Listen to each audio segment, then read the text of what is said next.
Good morning, students. From last few previous video lecture, we already have started that some basic concepts of chemistry. This is the syllabus of your class 12th chemistry subject. So in previous class, we have studied about accuracy and precision, how to accurate the values and how to precise the values. And also, we also discuss about significant figures. Okay. Now today, we are going to discuss about law of chemical combinations. Now, law of chemical combinations जो है वो क्या introduce करता है, तो elements combine together chemically to form compounds. जब elements एक दूसरे से कंबाइन करेंगे तब जो नए कंपाउंड बनेंगे उसी के बेसिस पे हमें साइंटिस्ट ने कई सारे लॉस दिए हैं और वही लॉस को हमें डिस्कस करना है. कैसे कंबाइन करेंगे, कितने प्रोपोर्शन में कंबाइन करेंगे, ये सब जो है वो हमें ये लॉस जो है वो बताते हैं. जैसे we are going to study first law, that is law of conservation of mass, another is law of definite proportion, law of multiple proportion, Gay-Lussac law of gaseous volume and last is Avogadro's law. So one by one जो है वो हर एक law को हम लोग discuss करेंगे, right. So number first is law of conservation of mass. This is given by Antonio Lavoisier. यहां क्या बताते हैं Antonio Lavoisier? In all physical and chemical changes no net change in mass during the process. Law of chemical conservation of mass क्या बोलता है कि mass can neither be created और nor be destroyed. मतलब मास आप बना भी नहीं सकते हो और उसे डिस्ट्रॉय भी नहीं कर सकते हो. एंड दैट इज वाई जो मैटर है वो कभी भी क्रिएट मतलब बना भी नहीं सकते हो और उसे आप डिस्ट्रॉय भी नहीं कर सकते हो. ये एक एक्सपेरिमेंट से इन्होंने प्रूव किया. एक्सपेरिमेंट में इन्होंने क्या किया, एक ट्यूब ली, राइट, एक ट्यूब ली. इसी में इन्होंने क्या किया, फर्स्ट जो ट्यूब थी उसमें इन्होंने NaCl को फिल किया, राइट, एंड सेकेंड में AgNO3 को फिल किया. सोडियम क्लोराइड यहां फिल किया और सिल्वर नाइट्रेट जो है वो अनदर ट्यूब में फिल किया एंड देन ट्यूब को जो है वो सील कर दिया. अब सील करने के बाद मतलब बंद करने के बाद इन्होंने ट्यूब को क्या किया, शेक किया, प्रॉपरली शेक किया. अब we know that when NaCl react with AgNO3 silver nitrate, ठीक है, क्या प्रोडक्ट मिलेगा, Na+Cl- Ag+Cl-, ठीक, NO3-, ठीक है. तो Na जो है वो पॉजिटिव के साथ चला जाएगा, मतलब NaNO3 बनाएगा, राइट, और उसी के साथ साथ AgCl बनेगा और यही AgCl के क्या होते हैं, व्हाइट प्रेसिपिटेट्स, है ना, व्हाइट प्रेसिपिटेट्स. तो ये जब इन्होंने स्टार्टिंग रिएक्टेंट पार्ट लिया था इधर NaCl और AgNO3, तब जो अमाउंट इन्होंने ली थी, राइट, जो अमाउंट उन्होंने ली थी वही अमाउंट में इन्होंने क्या पाया, अपना प्रोडक्ट. सो यहां से इन्होंने प्रूफ किया कि जो मास है, आप रिएक्टेंट साइड जो मास लेते हो वही मास जो है वो आपको प्रोडक्ट साइड भी मिलेगा. बाय प्रोडक्ट या फिर आपको जो मेन प्रोडक्ट उसके फॉर्म में आपको मिल सकता है, लेकिन जो अमाउंट है वो उतना ही रहेगा. एंड दैट इज व्हाई यहां लेवाइजर क्या बोलते हैं कि जो मैटर है वो कभी भी आप बना भी नहीं सकते उसे और डिस्ट्रॉय भी नहीं कर सकते. In simplest form we can tell that mass can neither be created और नॉर बी डिस्ट्रॉयड. ठीक है. So this is all about law of conservation of mass. Next is what, next is law of definite proportion और law of definite composition. Okay, this is given by Joseph Proust. Okay, इन्होंने क्या बताया, irrespective of the source a compound always contains same elements combined together in same proportion by mass. इन्होंने क्या किया, copper carbonate लिया. सबसे पहले copper carbonate इन्होंने नेचुरली अकर किया और वहां से उन्होंने कंपोजिशन फाइंड किया. तो जब नेचुरली इन्होंने क्यूप्रिक कार्बोनेट को लिया तब जो था वो कॉपर का जो अमाउंट था वो 51.35% था, कार्बन का जो था वो 9.74% था एंड ऑक्सीजन का जो था वो 38.91% जो इसका प्रोपोर्शन था वो था. इन्होंने बाद में क्या किया, तो इन्होंने सेम चीज जो क्यूप्रिक कार्बोनेट है वही लेबोरेटरी में प्रिपेयर किया. ठीक है, जब इन्होंने लेबोरेटरी में प्रिपेयर किया, मतलब सिंथेटिकली प्रिपेयर किया, तब भी उन्होंने यही पाया कि कॉपर का जो अमाउंट होता है क्यूप्रिक कार्बोनेट में वो 51.35% रहेगा, कार्बन का होगा वो 9.74% रहेगा, और ऑक्सीजन का जो है वो 38.91% जो है वो प्रोपोर्शन रहेगा। तो इन्होंने क्या बोला, irrespective of source, source naturally भी हो सकता है या सिंथेटिक भी हो सकता है, compound always contain same elements, ठीक है, same elements combine together in same proportion, same elements combine together in same proportion. Cupric carbonate है तो वो ऑर्गेनिकली, मतलब ऑर्गेनिकली मिलेगा आपको, नेचुरली मिलेगा, तो उसमें भी इतना ही प्रोपोर्शन रहेगा। जबकि आप बात करो ये सिंथेटिक, मतलब लेबोरेटरी में बना रहे हो, तभी भी इसका जो प्रोपोर्शन है वो क्या रहेगा, इतना ही रहेगा। इसकी लिमिटेशंस की बात करें तो अगर मान लो मेरे पास कार्बन डाइऑक्साइड है, राइट, तो कार्बन डाइऑक्साइड है वहां तक ठीक है, लेकिन कार्बन के आइसोटोप्स होते हैं, तो मुझे नहीं पता ये कौन सा कार्बन है, C12 भी हो सकता है, C14 भी हो सकता है, राइट। तो यहां क्या हो रहा है, आइसोटोप्स आ रहे हैं, समझ में आ रहा है, आइसोटोप्स आ रहा है, तो आइसोटोप्स आएगा तो सीधी सी बात है मास में चेंज आएगा, अगर मास में चेंज आया तो सीधी सी बात है प्रोपोर्शन में भी चेंज आएगा। तो अगर आइसोटोप का हम लोग कंसीडर कर रहे हैं तब भी ये जो law of proportion, law of definite proportion का जो लॉ है, ये जो है वो इसका फर्स्ट ड्रॉबैक बनता है। ये क्या, जब आप आइसोटोप इंट्रोड्यूस करते हो तब ये जो है ये अपने आप को एक्सप्लेन करने में फेल हो जाता है। अगर दूसरे ड्रॉबैक की हम बात करें तो दूसरा जो ड्रॉबैक है वो होता है, जैसे मान लो C2H6O मैं ले रहा हूं, ठीक है, ये क्या है, मॉलिक्यूलर फॉर्मूला है, तो इसका जो है वो अलग अलग फॉर्म बन सकता है। जैसे मान लो सबसे पहले मैं यहां से अल्कोहल बना रहा हूं, CH3CH2OH, राइट, ये अल्कोहल फॉर्म हो गया। इसके बाद जो है वो मैं ईथर फॉर्म कर रहा हूं, CH3OCH3, है ना, मॉलिक्यूलर फॉर्मूला सेम है लेकिन फंक्शनल ग्रुप चेंज हो गया। तो यहां भी ये पर्टिकुलर फॉर्म में भी जो है वो ये जो आपका लॉ है डिफाइनाइट कंपोजिशन का, ये एक्सप्लेन नहीं कर पाता है, ठीक है। सो ये this is all about what, law of definite proportion. Next is law of multiple proportion. Now law of multiple proportion क्या बताता है, if two element combine to form more than one compounds, masses of one element that combine with fixed mass, this is very important, fixed mass of the other element are in ratio of small whole number, ठीक है। इसके लिए हम example ले लेते हैं water molecule का और उसी के साथ हाइड्रोजन पेरोक्साइड का, ठीक है। चलो सबसे पहले हम लोग वेट ऑफ हाइड्रोजन, हाइड्रोजन का वेट क्या होगा यहाँ 2 और यहाँ क्या हो जाएगा 2, ठीक है। वेट ऑफ ऑक्सीजन क्या हो जाएगा, यहाँ क्या हो जाएगा 16 और यहाँ 32, है ना, 32 हो जाएगा। अब मुझे एक वेट जो है वो मैं फिक्स कर ले रहा हूं, यहाँ मेरा फिक्स ही है, दोनों में 2 ही है, सो यहाँ कोई इश्यू नहीं आएगा।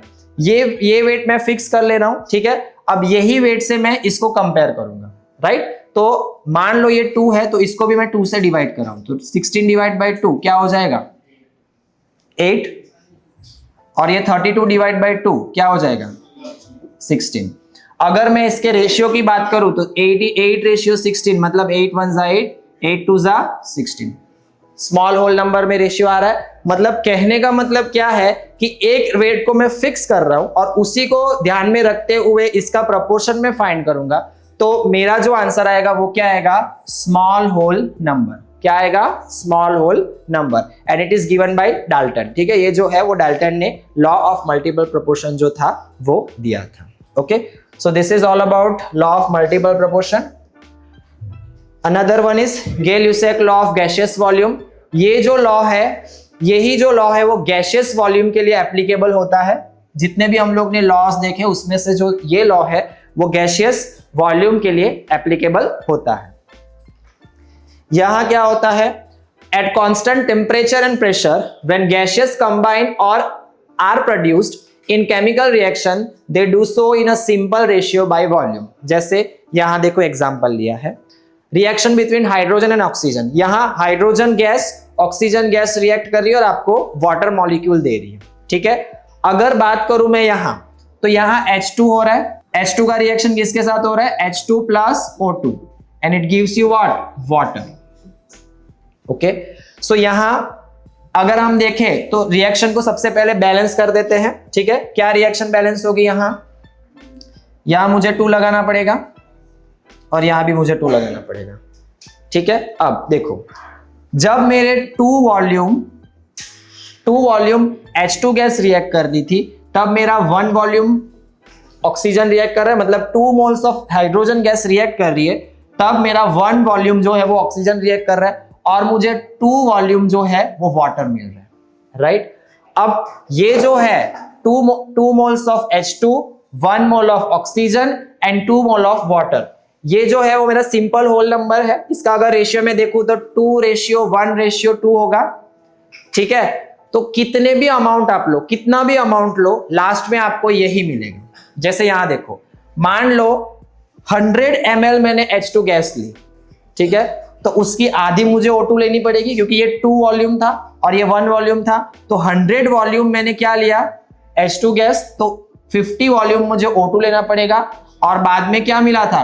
2 मतलब डबल H2O मिला था, तो यहाँ 100 वॉल्यूम मुझे H2O मिला। अगर इसको आप कैलकुलेट करोगे तो 2, 1 and 2 आ गया, 2, 1 and 2 एग्जैक्टली आ गया, ठीक है। अब हम अनदर एग्जाम्पल देखते हैं, सेम एग्जाम्पल हम देखेंगे। जैसे मान लो H2 गैस जो है वो रिएक्ट कर रही है Cl2 के साथ और आपको HCl दे रही है, right. When H2 gas is react with Cl2 to give you HCl, hydrochloric acid. Reaction को बैलेंस कर लेते हैं, यहां 2 लगाऊंगा मैं, सो रिएक्शन बैलेंस हो जाएगी। अब 1 वॉल्यूम ऑफ H2 गैस जब रिएक्ट कर रही है 1 वॉल्यूम ऑफ Cl2 के साथ, तो आपको क्या मिल रहा है? 2 वॉल्यूम ऑफ HCl, मतलब 1:1:2 का रेशियो बन रहा है। 1 volume H2, 1 volume Cl2, 1 volume H2, 1 volume Cl2, आपको क्या मिल रहा है? 2 वॉल्यूम HCl। अब मान लो मेरे पास 100 ml जो है वो मैंने H2 ली, 100 ml मैंने O2 ली और टोटल क्या मिली? 2 वॉल्यूम, मतलब 200 ml मुझे HCl मिली। अगर हम इसको सिंपल होल नंबर रेशियो में कन्वर्ट करेंगे तो क्या हो जाएगा? ये 2, ये 1 और ये 1 आ गया ना, 1:1:2, 1:1:2, राइट। सो कहने का मतलब क्या है? At constant temperature and pressure when gases combine और are produced in a chemical reaction they do so in simple ratio by volume. वो कांस्टेंट रहेगा जो हम लोग स्टार्टिंग में ले रहे थे, ठीक है। So this is Gay Lussac law, this is applicable for volume, ठीक है। Next is Avogadro's law. What is Avogadro's law? Equal volume of all gases at same temperature should contain equal number of molecules. कोई भी gas ले लो, right, कोई भी gas ले लो, उसमें जो है वो टेम्परेचर और प्रेशर कांस्टेंट रहेगा, तो उसमें जो है वो नंबर ऑफ मॉलिक्यूल्स क्या रहेंगे? इक्वल रहेंगे। जैसे यहां ले लो हाइड्रोजन गैस, ठीक है, हाइड्रोजन गैस मैंने ले ली, हाइड्रोजन गैस का वॉल्यूम V है, ठीक है, तो उसमें जो मॉलिक्यूल्स रहेंगे वो अगर मैं कंपेयर करूं हैवियर गैस नाइट्रोजन से, राइट, तो उसमें जितने मॉलिक्यूल्स रहेंगे उतने ही मॉलिक्यूल्स यहां भी रहेंगे, ठीक है।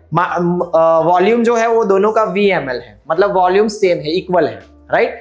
वॉल्यूम V जो है वो इक्वल है, तो यहां जो होगी वो नंबर ऑफ पार्टिकल्स आप बोल सकते हो, नंबर ऑफ मॉलिक्यूल्स जो होंगे वो क्या रहेंगे? इक्वल रहेंगे। यहां हैवियर गैस और लाइटर गैस का कोई इशू नहीं है। सो दैट इज वाई मैं ये इक्वेशन लिख सकता हूं where volume is directly proportional to n।